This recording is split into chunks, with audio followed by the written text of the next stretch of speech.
আসসালামু আলাইকুম। Sherpur agro farm and হ্যাচারির পক্ষ থেকে আপনাদের সকলকে স্বাগতম। আজকে আমার এই বাচ্চাগুলোর বয়স হচ্ছে 25 দিন, মিশরের হোমি মুরগি বাচ্চা। আমি গতকালকে এগুলোকে ব্রুডিংয়ের যে একটা এরিয়া ছিল সেটা থেকে বের করে সম্পূর্ণ করে ছেড়ে দিয়েছি। দেখতে পারতেছেন,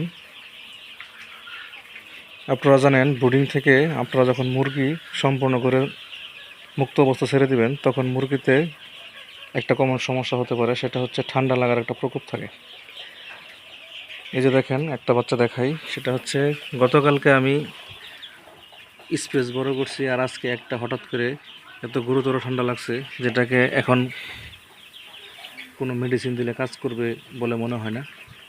এটা অলরেডি একদম আক্রান্ত হয়ে গেছে পুরোপুরিভাবে।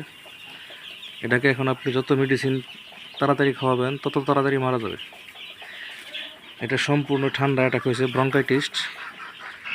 তো আপনারা যারা মুরগির বাচ্চা ব্রুডিং থেকে সম্পূর্ণ ছেড়ে ছাড়বেন অথবা এক জায়গা থেকে কিনে নিয়ে অন্য জায়গায় ছাড়বেন, অবশ্যই ঠান্ডার ডোজটা চালাবেন সেদিন থেকেই।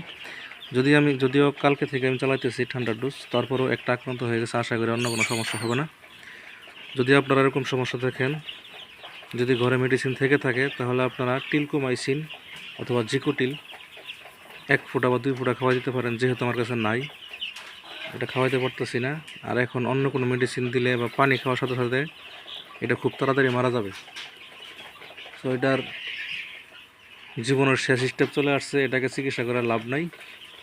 এটা এখন আমি আলাদা করে রাখবো, কারণ এখান থেকে অন্যগুলোতে হয়তো স্থানান্তর হতে পারে কোনো সমস্যা। আর এটা আমি মৃত্যুর পর কেটে দেখবো যে এটার ভিতরে কোনো রানীক্ষেত বা অন্য কোনো সমস্যা আছে কিনা।